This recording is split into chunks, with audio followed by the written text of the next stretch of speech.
Hello friends, இன்னைக்கும் வழக்கம் போல ரொம்ப வித்தியாசமான அருவருப்பான ஒரு வாந்தி படத்தை தான் பார்க்க போறீங்க. இந்த படத்துல ஏடாகூடமான சம்பவங்கள் நிறையா இருக்கும். அது என்னன்னு கேட்டிங்கன்னா, பெத்த அப்பனே அவன் பொண்ணை படம் முழுக்க நாஸ்தி பண்ணுவான். இந்த மாதிரியான படங்களை பார்க்க பிடிக்காதவங்க இப்பவே இந்த வீடியோவை ஸ்கிப் பண்ணிருங்க. இந்த படத்தோட பேரை ஃபர்ஸ்ட் கமெண்ட்ல பின் பண்ணி வச்சிருக்கேன், பார்த்துக்குங்க. சரி, இந்த படத்தை பார்க்க ஆரம்பிச்சிருங்க.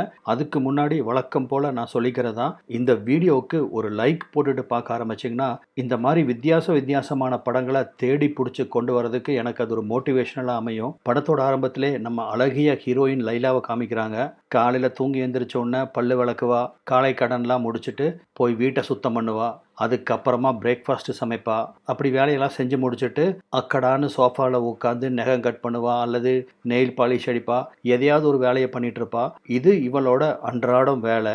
இவங்க அப்பனுக்கு வீட்டை சுத்தமாக வச்சிருக்கணும். அதனால நாள் ஃபுல்லாக நம்ம ஹீரோயின் வீட்டை சுத்தம் பண்ணுறது, பாத்திரத்தை சுத்தம் பண்ணுறதுன்னு சுத்தம் பண்ணுறதுலையே அவள் வாழ்க்கையை கழிச்சிட்டு இருப்பா.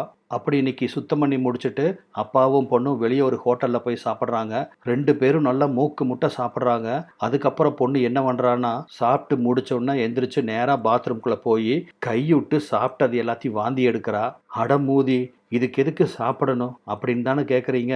அதுக்கு ஒரு காரணம் அடுத்த சீனில் சொல்லுவான். இந்த மாதிரியெல்லாம் யார் பண்ணுவாங்கன்னு பார்த்தீங்கன்னா, இந்த ஏர்லைன்ஸில் ஏர் ஹோஸ்டஸாக ஒர்க் பண்ணுறாங்க இல்லையா, அந்த பெண்கள்லாம் மேக்ஸிமம் இப்படி தான் பண்ணுவாங்க.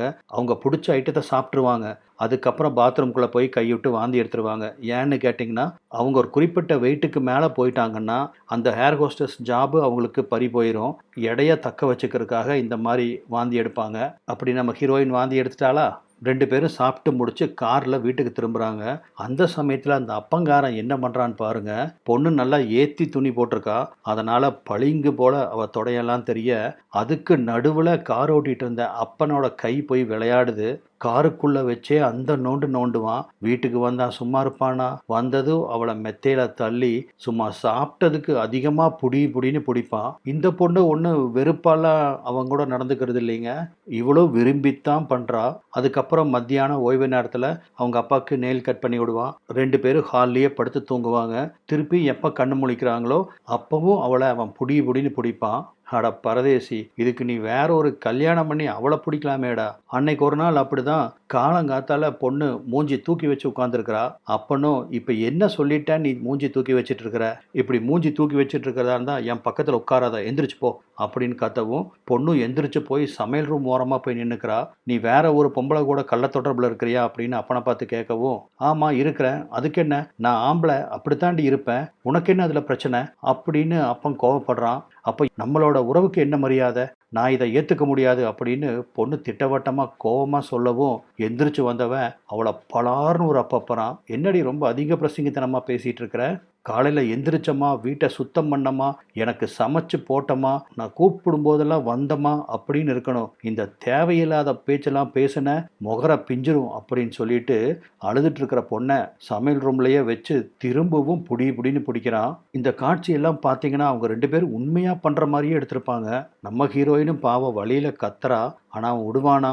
அவன் கோவம் தீர்ற வரைக்கும் உருவுன்னு உருவிடுறான். அப்பங்காரம் போன உடனே பொண்ணு வேகமாக ட்ரெஸ்ஸை மாட்டிட்டு வீட்டை விட்டு கீழே இறங்கி வரா. ஏதோ வீட்டை விட்டு ஓடித்தான் போயிடுவான்னு பார்த்தா இந்த மூதி பக்கத்தில் இருக்கிற ஒரு ஸ்டோருக்கு போய் அவளுக்கு பிடிச்ச பிஸ்கட்டு சாக்லேட்டுன்னு ஒரு பேக் நிறையா வாங்கிட்டு வர்றா. இத்தனை சாக்லேட்டு பிஸ்கட்டை என்னடா பண்ண போறா அப்படின்னு பார்த்தா, வீட்டுக்கு வந்தவ அத்தனை சாக்லேட்டையும் பிஸ்கட்டையும் ஒன்றும் விடாம தின்னுன்னு பேய் மாதிரி திங்கிறா. தின்னு முடிச்சுட்டு திரும்பவும் பாத்ரூமுக்குள்ளே போய் கைவிட்டு எல்லாத்தையும் வாந்தி எடுக்கிறா. நான் ஆரம்பத்திலே சொல்லியிருப்பேன் இது ஒரு வாந்தி படம்னு. இதனால தான் சொன்னேன். படம் ஃபுல்லாக இப்போ வாந்தியே எடுத்துகிட்டே இருப்பா. அதுக்கப்புறமா சமையல் ரூமுக்கு வந்து டிஷ்வாஷரில் வச்சுருந்த கத்தியை எடுத்து இவ கை மணிக்கட்டவே அறுத்துக்கிறா. அவளுக்கு அவ்வளோ ஒரு வெறி. ஏன்னா எப்பவும் தனிமையான வாழ்க்கை, வீட்டை விட்டு வெளியே போகிறதுக்கே வாய்ப்பில்லை. சதாசர்வ காலமும் ஒரே மாதிரியான வாழ்க்கை. காலையில் எந்திரிச்சதுலேருந்து நைட்டு வரைக்கும் வீட்டை சுத்தம் பண்ண வேண்டியது. எப்பெல்லாம் அவங்க அப்பன் கூப்பிட்றானோ அப்பெல்லாம் அவன் துப்பாக்கியை போய் சர்வீஸ் பண்ண வேண்டியது. இதே தான் அன்றாடம் நடக்கும். மலை மாடு மாதிரி இருந்துட்டு ஒரு நாளைக்கு 2-3 சம்பவமெல்லாம் பண்ணுவான். அப்பங்காரன் வேலையை முடிச்சுட்டு சாயந்தரம் வர்றானா, உள்ளே வந்ததுமே இன்னைக்கு என்ன சாப்பாடு அப்படின்னு கேட்டுட்டு தான் வருவான். அந்த மாதிரி இன்றைக்கும் கேட்டுட்ருக்க பொண்ணோட கையை பார்க்குறான். என்ன இன்னைக்கும் கையெடுத்துக்கிட்டியா, போய் பாத்ரூமில் வெயிட் பண்ணு, நான் வரேன் அப்படின்னு சொல்லிட்டு ஃபர்ஸ்ட் எய்ட் பாக்ஸ் எடுத்துகிட்டு வந்து பொண்ணோட அந்த காயத்துக்கு பேண்டேஜ் போட்டு விட்றான். ஏன் இப்படி பண்ணுற, அப்பா பேச்சை கேட்டால் இந்த மாதிரியெல்லாம் நான் உன்னை அடிக்க மாட்டேன்ல, நல்லா சமத்து பொண்ணாக நடந்துக்கோ அப்படின்னு அவளை தட்டியும் கொடுக்குறான். இதுக்கு மேலே என்னடா உங்கள்கிட்ட சமத்தா நடந்துக்க முடியும். அன்னைக்கு நைட்டு வழக்கம் போல் 2 பேரும் சம்பவத்தில் ஈடுபட்டு இருக்க. அப்போ தான் அப்பங்காரனும் நாளைக்கு என் துப்பாக்கிக்கு வேற ஒரு இடத்துல வேலை இருக்குது அப்படின்னு சொல்கிறான். அதாவது பின்பக்கம் பண்ணணுமாமா அவனுக்கு. ஆனால் பொண்ணு அதுக்கு ஒத்துக்க மாட்டேங்கிறா. அங்கெல்லாம் சர்வீஸ் பண்ண முடியாது, வழக்கமாக பண்ணுற இடத்துலையே சர்வீஸ் பண்ணுங்க, அதுதான் நல்லா இருக்கும் அப்படின்னு சொன்னால் அப்பங்காரன் கேட்க மாட்டேங்கிறான். என்னதான் பொண்ணு முரண்டு பிடிச்சாலும் அவன் எங்கே நினச்சானோ அங்கேயே சர்வீஸ் பண்ணுறான். ஆரம்பத்தில் முடியாது அது இதுன்னு சொன்னவன் கொஞ்சம் கொஞ்சமாக அவன் பண்ணுறதுக்கெல்லாம் சம்மதிக்கிறான். மறுநாள் காலையில் பிரேக்ஃபாஸ்ட் சாப்பிடும்போது பொண்ணு ஒரு 2 வாய் எக்ஸ்ட்ரா சாப்பிட்டா. இதை கண்கொத்தி பாம்பாக பார்த்துட்டு இருந்த அப்பங்காரனும் சாப்பிட சாப்பிட பொண்ணை இங்கே வா அப்படின்னு கையை பிடிச்சி இழுத்துட்டு போய் கண்ணாடிக்கு முன்னாடி நிற்க வைக்கிறான். ட்ரெஸ்ஸிங் டேபிள் கண்ணாடிக்கு முன்னாடி, பாரு உன் வயிற்ற பாரு எப்படி தொங்குதுன்னு பாரு, உன்னோட மேல் அழகா பாரு இப்பவே தொங்கி போச்சு அப்படின்னு அவ துணியை விலக்கி அந்த கண்ணாடி முன்னாடி அவ உடம்ப காமிக்கிறான். பாரு உன் உடம்ப பாரு, 20 வயசு பொண்ணு மாதிரியா இருக்கு, இப்பவே எல்லாம் தொங்கி கிடக்குது, இப்படியே தின்னுட்டு இருந்தீங்கன்னா சீக்கிரம் தொங்கி போயிடுவ, அதுக்கப்புறம் எனக்கு உன்னை பிடிக்காமையே போயிடும், அப்பாவுக்கு உன்னை பிடிக்கணுமா வேண்டாமா அப்படின்னு கேட்கவும் பிடிக்கணும் அப்படின்னு அவளும் சொல்ல, சமத்து பொண்ணு அதனால அளவா சாப்பிடு அப்படின்னு பொண்ணை கன்னத்தை தட்டி ஒரு முத்தம் கொடுத்துட்டு கிளம்புறான். மறுநாள் காலையில் பார்த்தீங்கன்னா அப்பங்காரன் எங்கேயோ கிளம்புறான். இன்னைக்கு எங்கே கிளம்புற, அவ வீட்டுக்கா அப்படின்னு பொண்ணு கேட்கவும், ஆமாம் அவ வீட்டுக்கு தான் போகிறேன், உனக்கு என்ன பிரச்சனை, அதுதான் உனக்கு தேவையானதெல்லாம் நான் பண்ணுறேன்ல, நீயும் மூடிட்டு அனுபவிக்கிறீல்ல, அதோட நிறுத்திக்க அப்படின்னு பொண்ணை பார்த்து கத்தவும் அவனை போக விடாம கையை பிடிக்கிறா. இல்லை நான் விடமாட்டேன், என்னை என்ன வேணாலும் பண்ணிக்கோங்க, அவகிட்ட மட்டும் போகாதீங்க, நீங்கள் ஆசைப்படுற மாதிரியே கொல்லப்புறத்தில் வேணாலும் பண்ணுங்க, நான் இனிமேல் ஒன்றும் சொல்லவே மாட்டேன், ஆனால் அவகிட்ட போகாதீங்க ப்ளீஸ் அப்படின்னு அவங்க அப்பனை ரொம்ப தடுக்க முயற்சி பண்ணுறா. ஆனால் அவன் கேட்குற மாதிரி இல்லை, போயே அவன் ஒத்த காலில் நிற்கிறான். ஏன்னா அவன் போனான்னா இந்த வீக்கெண்டு 2 நாளும் அங்கே தான் இருப்பான். அதனால தான் பொண்ணு அவனை தடுக்க ட்ரை பண்ணுறான். ஆனால் பொண்ணு பேச்சு அவன் கேட்க மாட்டேங்கிறானா, அவனும் அவனை விட மாட்டேன்னு அவனை இருக்க பிடிச்சிக்க. இதனால் டென்ஷன் ஆனவன் அந்த பொண்ணை இழுத்து போட்டு காட்டுத்தனமாக நடந்துக்கிறான். பாவம் அதுக்கு வலிக்கும் அப்படின்னு கூட தெரியல போல் இருக்கு. சரியான பித்து பிடிச்சவன் போல் இருக்கு, பொம்பளை பித்து. சொன்ன மாதிரியே போயிடுறான். பொண்ணும் தனிமையாக உட்காந்து அந்த வீட்டுக்குள்ளே அழுகலுன்னு அழுகிறா. அவளுக்கு வேற போக்கிடமும் கிடையாது பாவம். சொல்ல போனால் அவள் வெளியுலகத்தை பார்க்கறதே ரொம்ப கம்மி. நைட்டெல்லாம் தனியாக உட்காந்து அவள் பாட்டுக்கு அழுதுட்டு இருக்கிறா. அவன் கேர்ள் ஃப்ரெண்டு வீட்டில் கூத்தடிச்சிட்டு இருக்கிறான். இந்த தடவை பார்த்தீங்கன்னா மறுநாளே வீட்டுக்கு வந்துடுறான். வந்ததும் இல்லாமல், இங்கே பாரு பொண்ணு, என்னோட கேர்ள் ஃப்ரெண்டை இன்னைக்கு வீட்டுக்கு கூப்பிட்டுருக்கேன், அவள் வந்துட்டு போகிற வரைக்கும் ஏடா கூடமாக ஏதாவது பண்ணுனீன்னா நீ தொலைஞ்ச, சிரிச்ச முகத்தோட அவ கூட சந்தோஷமாக பழகணும், என்ன புரிஞ்சுதா அப்படின்னு சொல்லவும் பொண்ணுக்கு அவள் வர்றது சுத்தமாக பிடிக்கல. இருந்தாலும் வேற வழி இல்லாமல் சரின்னு தலையாட்டுறா. போய் சிரிச்ச முகத்தோட கதவை துற அப்படின்னு அப்பா சொல்லவும் நம்ம ஹீரோயினும் போய் கதவை திறக்கிறா. ஹாய் வெல்கம் அப்படின்னு போலிச்சிருப்பா அவளை வரவேற்கவும் அந்த கிழவியும் உள்ள வர்றா. இதுதான் அவங்க அப்பனுக்கு ஏற்ற ஜோடி, பொருத்தமாக இருக்குது. கிழவனுக்கு கிழவி 3 பேர் ஒன்றா உட்காந்து சாப்பிட்றாங்க. அதுக்கப்புறம் பார்த்தீங்கன்னா, வா என்னோட ரூமெல்லாம் சுற்றி காமிக்கிறேன், முக்கியமாக என்னோட பெட்ரூமை உனக்கு சுற்றி காமிக்கிறேன் வா அப்படின்னு ஜாடையாக அந்த கிழவியை அவன் பெட்ரூம்குள்ளே எடுத்துகிட்டு போயிடுறான். உள்ளே போனதும் 2 பேரும் அடிக்கிற கூத்து சத்தம் வெளியே கேட்க, ஓரமாக கீழே உட்காந்துருந்த பொண்ணு அதையெல்லாம் கேட்க பிடிக்காம கோபமாக அவள் பர்ஸை தூக்கிட்டு வேக வேகமாக வீட்டை விட்டு போகிறா. நிஜமாவுமே வீட்டை விட்டு வெளியே வந்துடுறா. அவளால் அவங்க அப்பன் இன்னொரு பொண்ணு கூட இருக்கிறத தாங்கிக்க முடியல. அவங்க அப்பன் முழுக்க முழுக்க அவளுக்கு தான் சொந்தம் அப்படின்னு அவன் மேலே ரொம்ப அட்டாச்சாக இருக்கா. ஆனால் தப்பான விஷயத்தில் அட்டாச்சாக இருக்காளே. வந்தவ கால் போன போக்கில் போகிறா. நைட்டெல்லாம் ஒரு பஸ் ஸ்டாண்டில் உட்காந்துட்டு காலங்காத்தால அந்த கடற்கரை ஓரமாக நடந்து போயிட்டு இருக்க, அங்கே 4-5 பசங்க உட்காந்து தம் அடிச்சிட்டு இருக்கானுங்க. அவனுக்கிட்ட போய் தம்மு கேட்குறா. அவனுக்கு ஆக்சுவலாக தம் அடிக்கல, போதை மருந்து எடுத்துட்டு இருக்கானுங்க. அவனுங்களும் இவளுக்கு அந்த போதை கலந்ததை கொடுக்க இவளும் 2 இழுப்பு இழுத்தவ அப்படியே வேற ஒரு உலகத்துக்கு போறா. அப்படியே ஃப்ளாட் ஆயிடுறாளா. அதுல ஒருத்தன் பால் உருட்ட ஆரம்பிச்சிடுறான். அவன் பால் உருட்ட இவ பேட்டை கையில பிடிச்சி சிக்ஸர் அடிக்கிறதுக்கு ரெடியா இருக்கிறா. உடுவானுங்களா பின்ன ஒரு மறைவான இடத்துக்கு கூட்டிட்டு போய் பேட்டும் பாலையும் வச்சு சிக்ஸரா அடிக்கிறானுங்க. ஒருத்தன் மாற்றி ஒருத்தன் சிக்ஸர் அடிக்கிறானுங்க. எல்லாம் அடிச்சு முடிச்சு அவனுக்கு ஜெயிச்சதுக்கு அப்புறம் ஆளுக்கு ஒரு பக்கம் போயிடுறானுங்க. இவ தன்னந்தனியா அந்த கடற்கரையிலிருந்து நடக்க ஆரம்பிக்கிறா. அப்பதான் பார்க்கறா அவ கொண்டு வந்திருந்த பர்ஸை காணோம். வீட்டுக்கு திரும்பி போலான்னா பணம் இல்லை. இதனால பர்ஸை பறி கொடுத்த நம்ம ஹீரோயின் அங்க உட்காந்து தேம்பி தேம்பி அழுக. இதை கவனிச்சிட்டு இருந்த ஒரு வயசான அம்மா என்ன ஏதுன்னு விசாரிக்கிறாங்க. அப்பதான் பர்ஸை தொலைச்சதை பத்தி நம்ம ஹீரோயின் சொல்றா. சரி பரவாயில்ல, போனா போகட்டும், நான் காசு தரேன், அவன் வீட்டுக்கு போ அப்படின்னு அந்த அம்மா சொன்னா. அவ இருக்கிற வீட்டுக்கு நான் போக மாட்டேன்னு அடம் பிடிக்கிறா. சரி இப்போ என்னதான் பண்றது அப்படின்னு அந்த அம்மாவுக்கும் புரியல. அப்போ ஒன்று பண்ணு, என் கூட வீட்டுக்கு வா, நீ சொல்ற அந்த அவ போனதுக்கு அப்புறம் வேணா உன் வீட்டுக்கு போய்க்கோ அப்படின்னு சொல்லிட்டு நம்ம ஹீரோயினை அந்த அம்மாவோட வீட்டுக்கு கூப்பிட்டு வராங்க.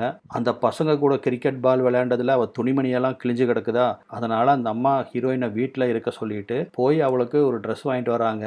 ஏமா ட்ரிபிள் எக்ஸல் வாங்குமா, அவள் சைஸுக்கு அதான் கரெக்டாக இருக்கும். சொன்னபடியே ட்ரிபிள் எக்ஸலில் ஒரு பனியன் வாங்கிட்டு வந்து கொடுக்குது. நம்ம ஆளுக்கும் அந்த பனியன் தான் சூட் ஆகுது. நல்லா வயிறு முட்டை சாப்பாடு. ஆனால் இந்த தடவை கைவிட்டு வாந்தி எடுக்கல. அதுக்கு பதில் நல்லா தூங்கி எந்திரிச்சிட்றா. தூங்கி எந்திரிச்சதும் அவங்க அப்பன் ஞாபகம் வந்துடுது. அப்பன் தேடுவானே அப்படின்னு சொல்லிட்டு இந்த இந்த அம்மா வீட்டில் இருக்கிற ஃபோன் எடுத்து அவங்க அப்பனுக்கு ஃபோன் பண்ணுறா. அம்மா நீ எங்கே தொலைஞ்ச, திடீர்னு சொல்லாமல் கொள்ளாமல் போயிட்டேன், நான் பதறி போயிட்டேன் தெரியுமா அப்படின்னு அப்பங்காரன் எதிர்முனையில் எகிர்றான். நான் இந்த மாதிரி ஒரு இடத்துல இருக்கேன், இங்கே வந்து என்னை கூட்டிகிட்டு போ அப்படின்னு சொல்லவும், நீ அங்கேயே இரு, நான் சீக்கிரம் வந்துடுறேன் அப்படின்னு சொல்லிட்டு கொஞ்ச நேரத்துல அவங்க அப்பன் இந்த லேடியோட வீட்டுக்கு முன்னாடி வர இவளை கூப்பிட்டு வந்து சோறு போட்டு துணிமணியெல்லாம் வாங்கி கொடுத்து அரவணைச்ச அந்த லேடி கிட்ட சொல்லிக்காமையும் கூட நம்ம ஹீரோயின் பாட்டுக்கு அவங்க அப்பா கூட போயிடுறா. காரில் வரும்போது அவங்க அப்பா ரொம்ப அமைதியாக தான் வரான். யார் வீட்டுக்கு போயிருந்த அப்படின்னு கேட்குறான். நான் என் ஃப்ரெண்டோட வீட்டுக்கு போனேன் அப்படின்னு பொண்ணு சொல்கிறா. அது யார் அந்த ஃப்ரெண்டு, அந்த பையன் பேர் என்ன அப்படின்னு போட்டு வாங்குறானாமா. அது பையன் இல்லை, என்னோட அம்மா வயசிருக்கிற ஒரு லேடி அப்படின்னு சொல்ல, அவங்க எப்படி உனக்கு பழக்கம் அப்படின்னு கேட்குறான். இப்போ சமீபத்தில் தான் பழக்கமானாங்க அப்படிங்கவும், ஓ அப்படியா, சரி சரி வா அப்படின்னு சொல்லிட்டு, இனிமேல் இந்த மாதிரி வீட்டை விட்டெல்லாம் போகாத என்ன, சரி போய் உன் ரூமில் வெயிட் பண்ணு, அப்பா இப்போ வந்துடுறேன் அப்படின்னு ரொம்ப கனிவாக பேசிட்டு போகிறான். பரவாயில்லையே, அப்பாவுக்கு நம்ம மேலே கோபம் வரல போல இருக்கு அப்படின்னு பொண்ணு யதார்த்தமாக போய் அந்த ரூமில் அவன் வழக்கமாக அடுத்தது என்ன பண்ணுவான்னு தெரியும். அதே மாதிரி அப்பனும் வர்றான். அவன் எதிர்பார்த்த மாதிரியே தான் பண்ணுறான். ஆனால் அவன் எதிர்பார்க்காத அளவுக்கு இன்னும் வெறித்தனமாக பண்ணுறான். தாங்க முடியாமல் அந்த பொண்ணு கத்து கத்துன்னு கத்துது. இனிமேல் நீ வெளியே போவ, வெளியே போனால் இதை விட டபுள் மடங்காக உனக்கு கிடைக்கும், என்ன புரியுதா அப்படின்னு பொண்ணை சக்கையாக புழிஞ்சு வீசிடுறான். இவ்வளவு நேரம் விளையாண்ட டயர்டில் அப்பங்கார நல்லா தூங்கிற காலையில் நேரத்தோடு எந்திரிச்ச பொண்ணு திரும்பவும் அவங்க அப்பங்கிட்ட சொல்லிக்காம கொல்லிக்காம நேராக அந்த ஆண்டியோட வீட்டுக்கு வந்துடுது. வந்து கதவை தட்டவும் அந்த அம்மாவும் கதவை திறந்து இந்த பொண்ணை உள்ளே கூப்பிட்டு உட்கார வைக்குது. அப்போ தான் நடந்தது எல்லாத்தையும் சொல்லி அழுகிறா. நான் இந்த மாதிரி எங்கள் அப்பங்கிட்ட மாட்டிகிட்டு இருக்கேன். சின்ன வயசில் நம்ம என்ன பண்ணுறோன்னே தெரியாமல், இது தப்புன்னு தெரியாமல் எங்கள் அப்பா இந்த தப்பை பண்ணுறதுக்கு உடன்பட்டுட்டேன். ஆனால் அதவே வச்சுட்டு என்னை தினம் தினம் மனசாலையும் உடலாலையும் அந்த ஆள் ரொம்ப டார்ச்சர் பண்ணுறான் அப்படின்னு சொல்லி தேம்பி தேம்பி அழுகிறா. அந்த அம்மாவும் என்ன சொல்லுதுன்னா, இதோ பாரு பொண்ணு, எனக்கும் யாரும் கிடையாது, நான் ஒண்டி கட்ட, உனக்கு விருப்பம் இருந்தால் வேணா என் வீட்டிலே வந்து தங்கிரு, நீ வந்து மேஜரு, உங்கள் அப்பா வந்து உன்னை வலுக்கட்டாயமெல்லாம் அப்படி இழுத்துட்டு போயிட முடியாது. எனக்கு தெரிஞ்ச ஒரு நல்ல வக்கீல் இருக்காரு, நான் வேணா அவர்கிட்ட பேசுகிறேன். நீ இந்த வீட்டில் தங்குறதால எனக்கு எந்த தொந்தரவும் கிடையாது, நீ என்னோட பொண்ணை போல தான் இருக்க அப்படின்னு அந்த அம்மாவும் சொல்லுது. சரி சரின்னு இவளும் எல்லாத்துக்கும் மண்டையாட்டி வைக்கிறா. அப்போ ஃபோன் அடிக்குதா. இந்த அம்மா தான் போய் ஃபோன் எடுத்து பேசிட்டு வருது. வரவும் உங்கள் அப்பந்தான் கூப்பிட்டான், நீ போன தடவை இங்கேருந்து ஃபோன் பண்ணியிருக்கீல, அந்த கால் ஹிஸ்ட்ரியை வச்சு உங்கள் அப்பா தான் எனக்கு ஃபோன் பண்ணியிருக்கான், நீ இங்கே வந்திருக்கியான்னு கேட்டால் இல்லைன்னு சொல்லிட்டேன் அப்படின்னு அந்த அம்மா சொல்லவும், நான் இங்கேயே இருந்துடுறேன், அங்கே போகலை அப்படின்னு சொல்லிட்டு ரெண்டு பேரும் சந்தோஷமாக அந்த வீட்டில் இருக்காங்க. இவளுக்கு தான் வீட்டை சுத்தமாக வச்சுக்கிறது ரொம்ப பிடிக்குமில்ல, அதனால் அந்த வீட்டை எல்லாத்தையும் சுத்தம் பண்ணுறா. மத்தியானம் சாப்பிட்டு போட்டு ரெண்டு பேரும் சினிமா ட்ராமான்னு டிவியில் போட்டுட்டு சந்தோஷமாக அவங்க டைமை ஸ்பெண்ட் பண்ணுறாங்க. அதுக்கப்புறம் நம்ம ஹீரோயினும் பாத்ரூம்குள்ளே போகிறா. போய் அந்த சவர கத்தியை எடுத்து அவள் உடம்புல அங்கங்கே முளைச்சிருக்கிற முடிகள் எல்லாத்தையுமே நீக்கிறா. அந்த சமயத்தில் தான் என்ன நினச்சான்னு தெரியாது, திரும்பவும் கையெடுத்துக்கிறா. அட கிறகம் முடிச்சவளே, ஒரேடியாக கழுத்தை அறுத்துட்டானா வேலை முடிஞ்சிச்சு. இவன் அலறலை கேட்டு அந்த அம்மா ஓடி வந்து பார்க்குது. கையில் ரத்தம் போயிட்டு இருக்கா. அந்த அம்மா அந்த பொண்ணுக்கு முதலுதவி செய்து, ஏம்மா இப்படி பண்ணிக்கிற, உனக்கு என்ன மனசு பிரச்சனை இருந்தாலும் என்கிட்ட ஓப்பனாக பேசு, நீ இப்படி யாருக்கிட்டவும் எதுவும் பேசிக்காமல் மனசுக்குள்ளே வச்சிருக்கிறதால தான் இந்த மாதிரிலாம் பண்ணுற, நீ எதுவாக இருந்தாலும் என்கிட்ட பேசு, நான் உன்னை நல்லபடியாக பார்த்துக்கிறேன் அப்படின்னு அவளுக்கு ஆறுதல் சொல்கிறாங்க. இப்படியே நாட்கள் நகருது. அந்த லேடி கூட நம்ம ஹீரோயின் ரொம்ப சந்தோஷமாக இருக்க ஆரம்பிக்கிறா. பக்கத்தில் இருக்கிற கடைக்கு போய் அவளுக்கு பிடிச்ச பிஸ்கெட்டு சாக்லேட்லாம் வாங்கிட்டு வந்து சாப்பிட்றா. அன்னைக்கு பார்த்தீங்கன்னா வீட்டை க்ளீன் பண்ணிட்டு இருக்க சமயத்தில் திடீர்னு நம்ம ஹீரோயினுக்கு வாந்தி வர்ற மாதிரி இருக்கு. அவள் எதுவும் திங்கலை, இது வேற மாதிரியான வாந்தி. அந்த அம்மா தான் இவள் தலையை பிடிச்சி இவளுக்கு கழுவியெல்லாம் விட்டு சோஃபாவில் கொண்டு வந்து உட்கார வைக்குது. நாடியை பிடிச்சி பார்த்தோன்னே தெரிஞ்சு போகுது இவ கர்ப்பமாக இருக்கா அப்படின்னு. இதுக்கு யார் காரணம், அவங்க அப்பா தானே அப்படின்னு அந்த அம்மா கேட்கவும், கேட்கவும் ஆமாம் அப்படின்னு தலையாட்டுறா. அப்படியே இந்த சோஃபாவில் தூங்கிடுறாளா. கொஞ்ச நேரம் கழிச்சு கதவு தட்டுற சத்தம் கேட்க நம்ம ஹீரோயின் போய் கதவை திறந்தா அவங்க அப்பங்கார வெளியே நின்றுட்டு இருக்கான். என்னம்மா நீ 2 நாளில் வந்துடுவேன்னு பார்த்தேன், நாள் கணக்காக இங்கேயே தங்கிட்ட, நீ இல்லாமல் அப்பா என்ன பண்ணுவேன்னு கொஞ்சமாவது நினச்சி பார்த்தியா? எனக்கு எவ்வளோ கஷ்டமாக இருந்திருக்கும், வா வா நம்ம வீட்டுக்கு போகலாம் அப்படின்னு அப்பங்காரன் கூப்பிடவும் இவ சட்டுன்னு விஷயத்தை போட்டு உடச்சிட்றா. அப்பா நான் இந்த மாதிரி உண்டாயிருக்கேன் அப்படின்னு. அதை கேட்டதும் கிழவன் முகத்தில் அவ்வளோ ஒரு சந்தோஷம், அப்படியே கண்ணீர் விட்டு அழுகிறான். என்ன சொன்ன, நீ உண்டாயிருக்கியா? அப்படின்னா நான் அப்பா ஆயிட்டேனா? நான் இனிமேல் தனி மரம் இல்லை, நீயும் தனி இல்லை, நம்மளுக்கு ஒரு குழந்தை வந்துருச்சு, ஒரு குடும்பம் வந்துருச்சு, நம்ம இனிமேல் இந்த நாட்டில் இருக்க வேண்டாம், இங்கே இருக்கிற சொத்தையெல்லாம் விற்றுட்டு அமெரிக்கா போயிடலாம், அங்கே போய் நம்ம 2 பேரும் சந்தோஷமாக வாழ ஆரம்பிக்கலாம் அப்படின்னெல்லாம் ரொம்ப எமோஷ்னலாக பேசவும், அப்புறம் என்ன நம்ம ஹீரோயினுக்கு குழந்தை பிறக்குது. அவங்க அப்பங்கூட படுத்து பெற்ற குழந்தை கூட 2 பேரும் கொஞ்சி விளையாடுறாங்க. திடுதிப்புன்னு ஏதோ சத்தம் கேட்க சட்டுன்னு ஹீரோயின் முழிக்கிறா. பார்த்தா இது எல்லாமே அவளுக்கு கனவு. இந்த கன்றாவியெல்லாம் கனவா அப்படின்னு அவளுக்கு ரொம்ப ரொம்ப ரிலாக்ஸ் ஆகுது. ஆக்சுவலாக ஃபோன் அடிக்கிற சத்தம் கேட்டு தான் எந்திரிப்பா. அந்த அந்த லேடி எங்கேயோ வெளியே போயிட்டாங்க போல் இருக்கு. அதனால் போய் ஃபோனை எடுக்கிறா. அவங்க அப்பா தான் பேசுகிறான். என்னம்மா அப்பாவை விட்டு இவ்வளவு நாள் தனியாக போய் தங்கிட்ட, நீ இல்லாமல் அப்பா எவ்வளவு கஷ்டப்படுவேன்னு உனக்கு தெரியுமில்ல, நீ இப்படி பண்ணலாமா? நீ வீட்டுக்கு வரேன்னு மட்டும் சொல்லு, நான் இப்போவே உன்னை வந்து கூப்பிட்டு வந்துடுறேன், என் தங்கம் இல்லை என் செல்லம் இல்லை அப்படின்னு அவன் ஃபோனில் கொஞ்சவும் இந்த சனியை சரின்னு சொல்லிடுது.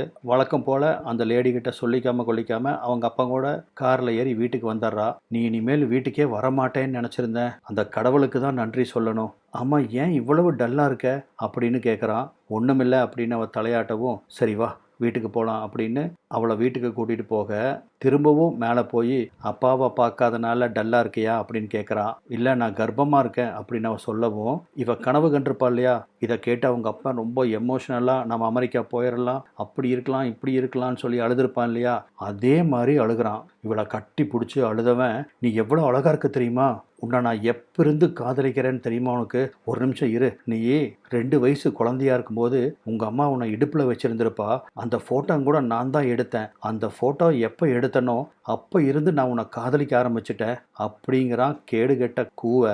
தூ இவன்லாம் ஒரு அப்பன், காம கொடூரன், 2 வயசு குழந்தை மேலே உனக்கு காதல் வந்துருச்சாமா. இப்படிப்பட்ட ஜென்மங்களும் இந்த உலகத்தில் உலாவிட்டு தான் இருக்குதுங்க.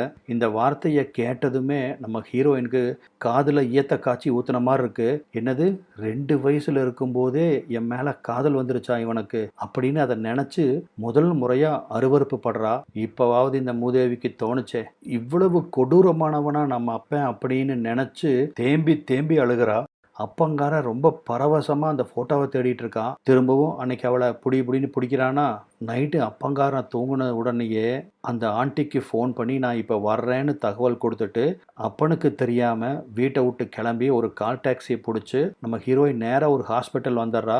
இப்போ அடுத்த காட்சிலேயே நம்ம ஹீரோயின் ஹாஸ்பிட்டலில் ட்ரிப்ஸ் போட்டு படுத்திருக்கா. பக்கத்துலேயே அந்த அம்மாவும் உட்காந்துருக்காங்க.